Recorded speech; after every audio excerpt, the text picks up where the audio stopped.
Na carta que escreveu ao governador de Milão, Ludovico Sforza, em 1492, pedindo emprego, ele dizia ser capaz de construir equipamentos militares, pontes, canhões blindados e embarcações para a guerra.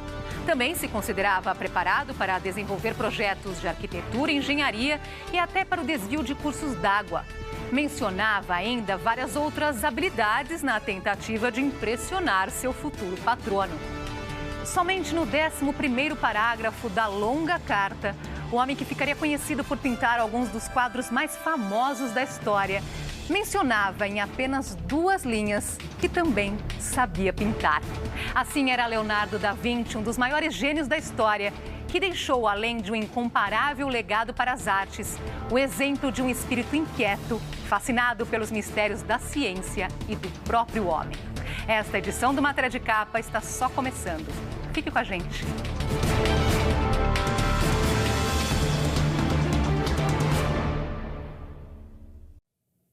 Leonardo da Vinci era um típico homem do Renascimento.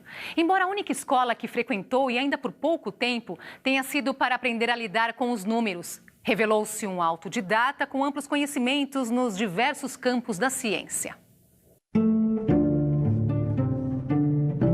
Esta é a cidade de Vinci, que fica a 30 quilômetros de Florença, berço do Renascimento e uma das principais no mundo dos séculos XV e XVI. Leonardo tornou-se Da Vinci, ganhando o nome da cidade por ter sido fruto de uma união de seu pai, um tabelião, com uma camponesa fora do casamento. Criado pelos avós desde cedo, mostrou inclinações para o desenho e as artes, o que teria chance de aperfeiçoar ao se mudar para Florença, onde conviveu com mestres em pintura e escultura. Foi justamente em parceria com um deles, Andrea del Verrocchio, que pintou seus primeiros quadros, Tobias e o Anjo e o Batismo de Cristo. Não demorou muito para que o gênio começasse a despertar. Aos 20 e poucos anos, surpreendeu seus mestres com a Anunciação. O quadro retrata o momento em que, segundo a Bíblia, o anjo Gabriel anuncia para a Virgem Maria que ela se tornaria mãe de Cristo.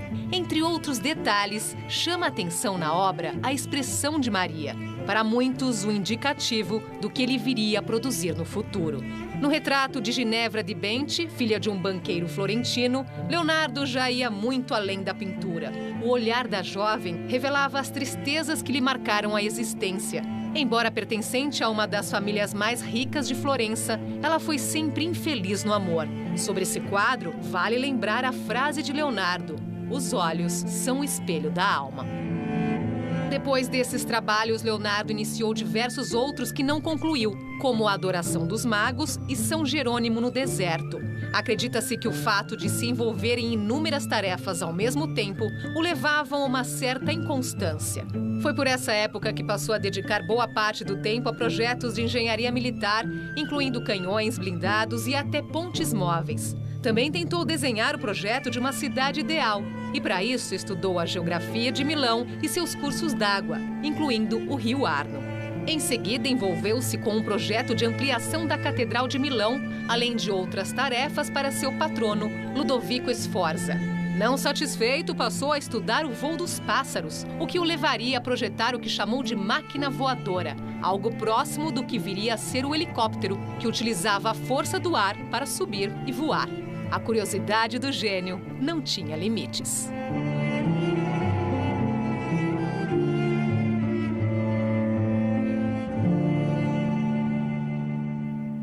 Na maioria das vezes, ao observarmos uma obra de arte, nem imaginamos as histórias que podem estar por trás daquele trabalho.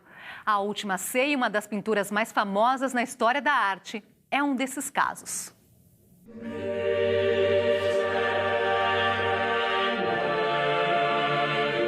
Pintada como mural no refeitório da igreja Santa Maria delle Grazie, situada a poucos minutos do centro de Milão, a Última Ceia foi imaginada como um retrato de um dos momentos mais marcantes na história do cristianismo, a reação dos apóstolos após esta afirmação de Jesus: "Um de vocês me trairá".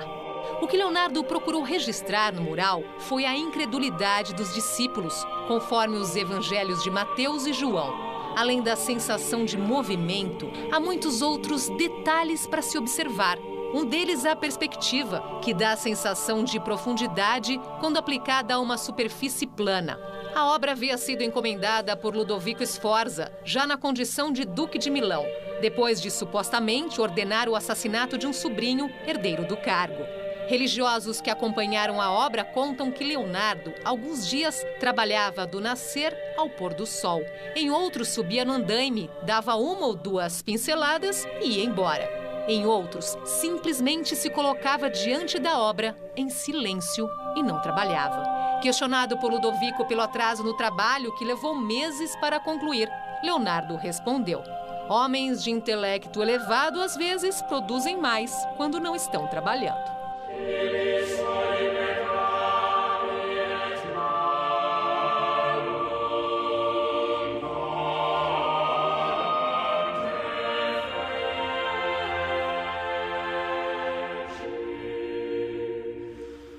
Alguém aí consegue imaginar quanto tempo Leonardo levou para pintar a Mona Lisa? Algumas semanas ou meses. Chegou mais perto quem pensou em anos, mais exatamente 14.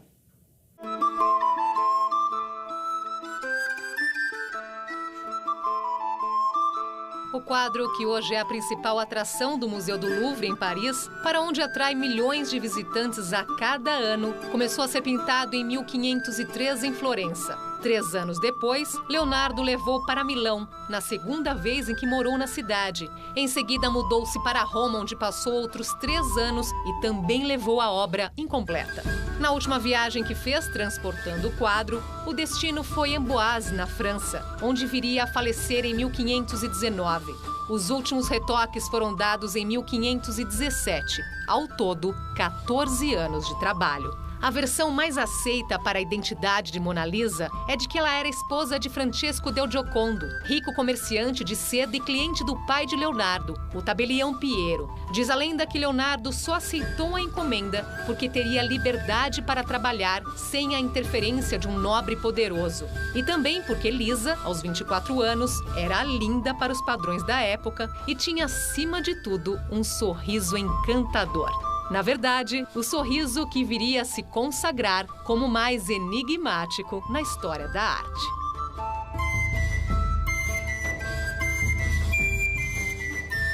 A Mona Lisa não é somente o fato de ela ser assim considerada uma grande obra ou a obra mais famosa, mas sim o que ela traz agregado como caráter inovador da arte, como caráter de retratação de uma época e o mistério. O mistério aguça a curiosidade das pessoas. E com isso, tá, o véu que lhe envolve sutilmente a testa. Depois tem uma outra coisa que também não é muito falada, que é fundamental para que se entenda a obra, não só a obra grega, mas especialmente a obra renascentista, que é a questão da proporção áurea. Ou seja, o grego antigo sacou que a natureza tem o número da beleza, que é aquela proporção de 1 para 1,618. Enfim, os animais estão nessa medida, as plantas estão nessa medida, animais se reproduzem dessa forma, a Via Láctea está dentro dessa proporção. Qual seria a melhor palavra sinônima de beleza para o grego? Harmonia. E harmonia é o conjunto de proporção, mais simetria, mais equilíbrio. Se você tem essas 3 prerrogativas, você tem algo que é belo, e se é belo, agrada ao observador. Depois da Mona Lisa, outro retrato de mulher figura entre as principais obras de Leonardo e também é tido como representante de um dos melhores momentos do Renascimento.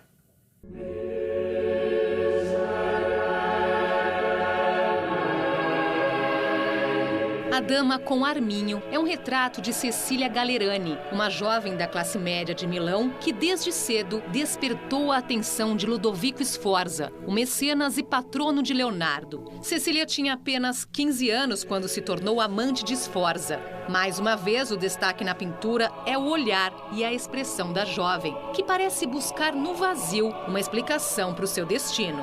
Mais tarde, depois de ter um filho com ela, Sforza lhe arranjou um casamento com um homem da corte. O quadro pertence ao Museu Nacional de Cracóvia, na Polônia.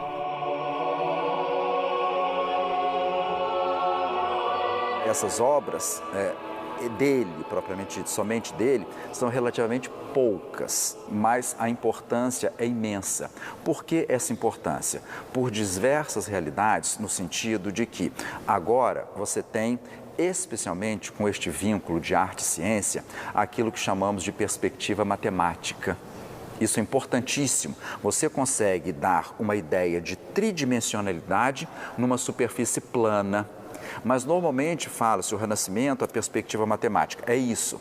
Só que normalmente esquecemos de dizer que mais do que a perspectiva matemática, existe a perspectiva cromática e existe a perspectiva aérea. E ele vai conseguir todos esses méritos nas suas obras, especialmente com uma técnica que ele acabou desenvolvendo, que foi a técnica do esfumato.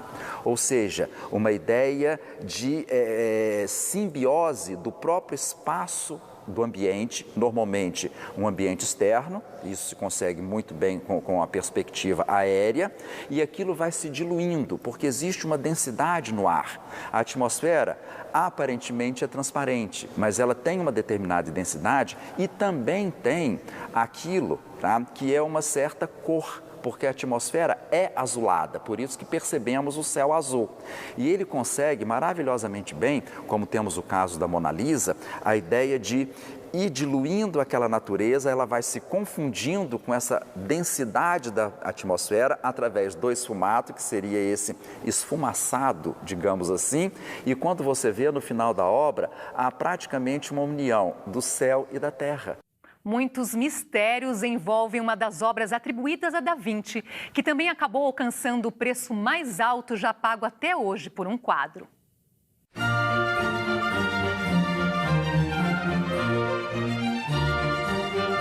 Salvator Mundi, em latim, ou Salvador do Mundo, data de cerca de 1500. Há 2 anos foi vendida no leilão da Casa Christie's de Nova York por 450 milhões de dólares, recorde absoluto para uma obra de arte. O comprador seria um príncipe saudita, que teria prometido exibi-la no Museu do Louvre de Abu Dhabi, nos Emirados Unidos. Mas esta exibição nunca aconteceu. Desde então, o paradeiro da obra é desconhecido. Alguns críticos afirmam não haver comprovação de que o quadro foi mesmo pintado por Da Vinci. Para outros, a definição do rosto, a profundidade do olhar e até mesmo o detalhe do globo transparente representando o planeta só podem ser obra de um grande mestre como Leonardo.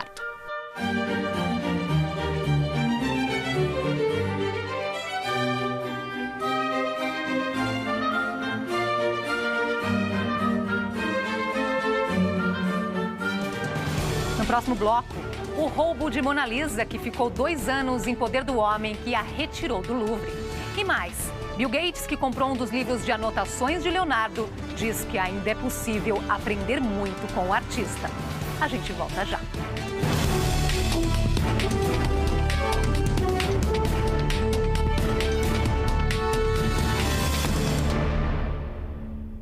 Há quem acredite que Mona Lisa, ou Gioconda para os italianos, já que o marido dela se chamava Francesco del Giocondo, não seria tão famosa se não tivesse sido roubada do Louvre há mais de um século.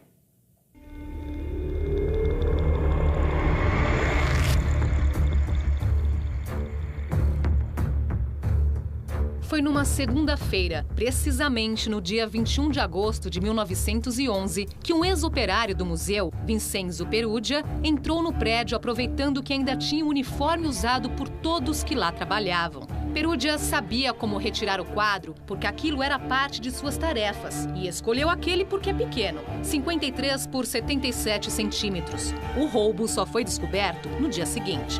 Mas o quadro só foi recuperado 2 anos depois, em dezembro de 1913, quando Perugia tentou vendê-lo a um negociante de artes em Florença. Preso, ele tentou alegar patriotismo. Disse que o quadro pertencia à Itália e que havia sido roubado por Napoleão, o que não é verdade. A tela estava ao lado de Leonardo quando ele morreu em Amboise, na França, em 2 de maio de 1519, e foi comprada pelo rei Francisco I, que havia convidado o artista para morar em seu castelo, em Amboise, no Vale do Loire.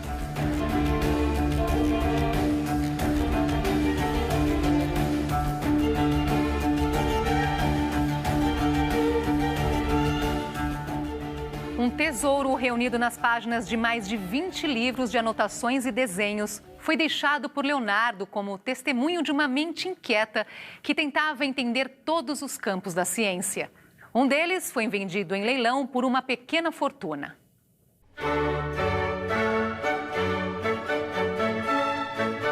Conhecido como Codex Lester, o livro tem 72 páginas de ilustrações e notas que revelam toda a inquietação do gênio. Leva esse nome porque um de seus primeiros proprietários, no século XVII, foi o inglês Thomas Coke, o Conde de Leicester.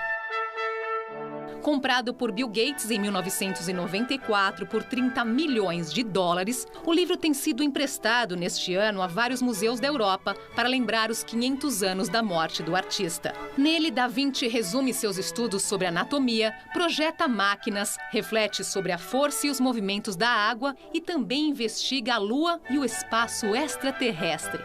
Como era canhoto, escrevia da direita para a esquerda, porque assim não borrava a tinta com a mão ao passar de uma coluna para outra.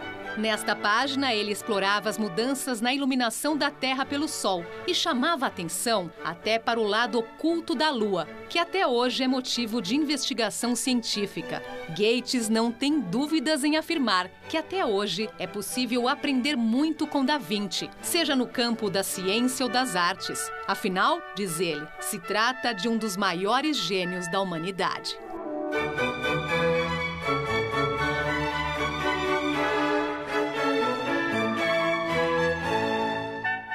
Bem maior do que o Lester, uma outra coleção de textos e desenhos de Leonardo faz parte do acervo da Biblioteca Ambrosiana de Milão. A variedade de temas é ainda mais surpreendente.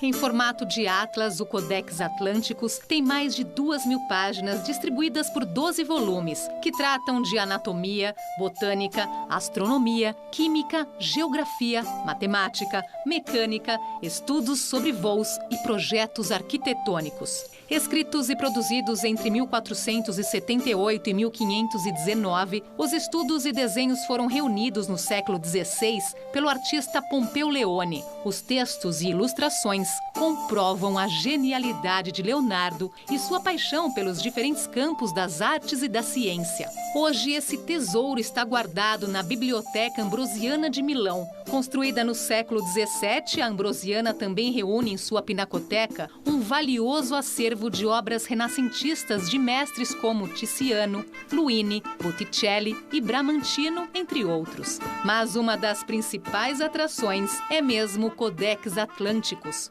Um dos registros do espírito inquieto de Leonardo é uma nota de pé de página onde ele deixava um recado para ele mesmo: construir uma lente para enxergar melhor a Lua. Cerca de um século depois, em 1608, o alemão, naturalizado holandês, Hans Lippershey, inventava o telescópio. Em seguida, era a vez de Galileu Galilei construir outros modelos, muito mais potentes. No total, Leonardo deixou mais de 20 livros de anotações como esse, que hoje estão espalhados por bibliotecas da Europa e Estados Unidos.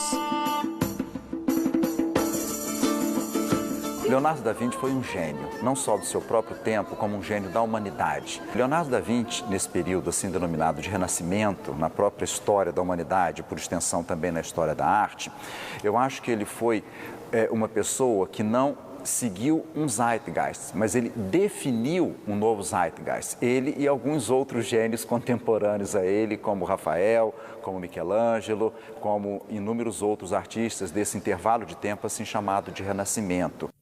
Com certeza você já viu a reprodução desse desenho, tido como uma perfeita representação do corpo humano, que está repleto de dados não observados à primeira vista. Uma questão: por que ele se chama o homem vitruviano? De onde vem esse nome?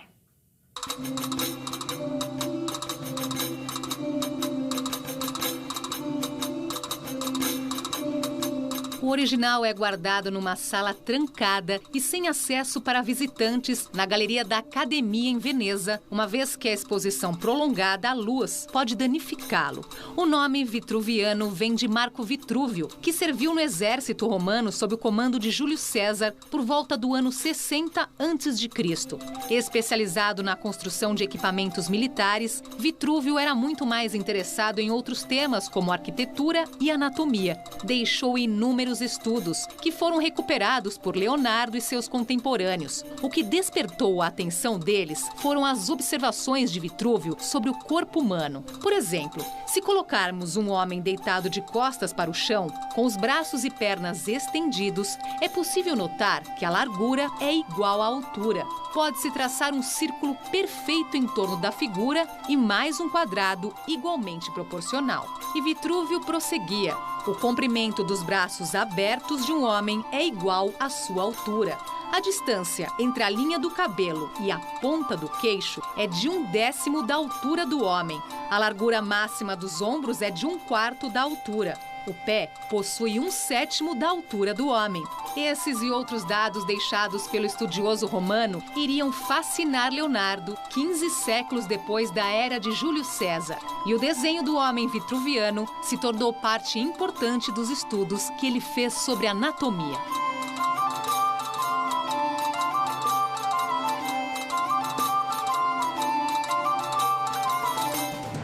Daqui a pouco, de onde vem a palavra renascimento? Quem foi o primeiro a utilizá-la para descrever aquele período? E ainda, para o rei francês que o acolheu nos últimos anos, Leonardo era, acima de tudo, um grande pensador. Não saia daí.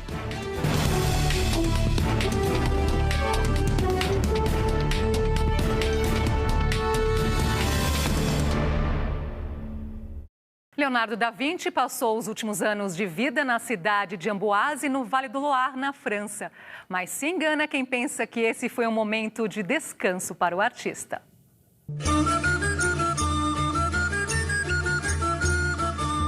Admirado pelo rei Francisco I, que havia construído diversos castelos na região, o artista italiano se mudou para um deles, o Clos Lucy, a convite do próprio rei. Foram 3 anos vivendo ali até falecer aos 67. Durante o período em Amboise, Da Vinci teve o rei como seu mecenas e trabalhou em projetos de engenharia e equipamentos militares. No entanto, ele já revelava sinais de cansaço e aparentemente um problema nas mãos que dificultava o manuseio dos pincéis. Sua produção era escassa e inconstante. Em Amboise, praticamente não pintava e mal conseguiu dar os últimos retoques na Mona Lisa. Antes de morrer, Leonardo pediu a presença de um padre para se confessar e receber a extrema-unção. Para o rei Francisco I, além de artista e homem da ciência, Leonardo havia sido um grande pensador.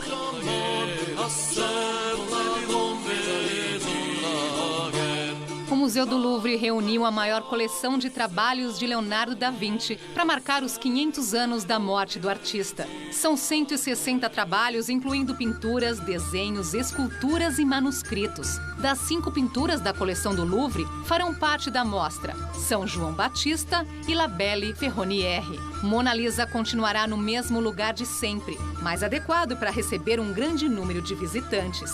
O Museu Hermitage de São Petersburgo emprestou Madonna Benoit. A Galeria da Academia de Veneza cedeu o homem vitruviano, mas não farão parte da mostra pela recusa ao pedido do Louvre, a Dama com Arminho, do Museu Nacional de Cracóvia, na Polônia, a Anunciação, da Galeria degli Uffizi, de Florença, e Salvator Mundi. Já em São Paulo, o Miss Experience foi inaugurado com a mostra Leonardo da Vinci, 500 anos de um gênio. São 2.000 metros quadrados com 18 áreas temáticas que revelam as várias faces do mestre. A exposição interativa retrata a vida e a obra do artista, com projeções em 37 telões, além de cadernos de rascunhos e anotações e réplicas de peças concebidas por ele.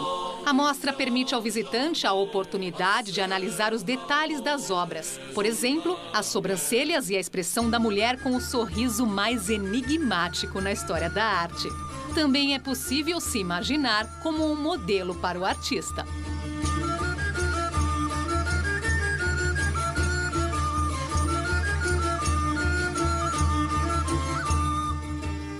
E quem teria sido o primeiro a usar a palavra renascimento? De onde vem esse termo?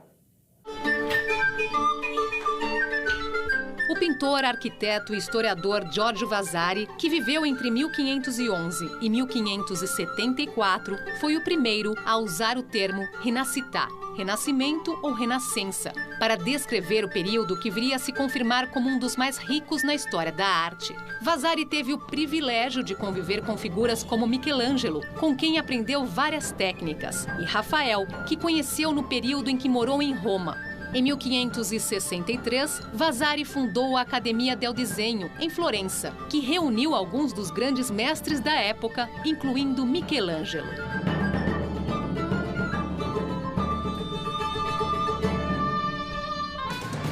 Por mais que se tente, é difícil resumir a trajetória de Leonardo da Vinci em uns poucos minutos. Afinal, o homem que morreu há 500 anos era um verdadeiro polímata, aquele que tem amplo domínio sobre os diversos campos do saber.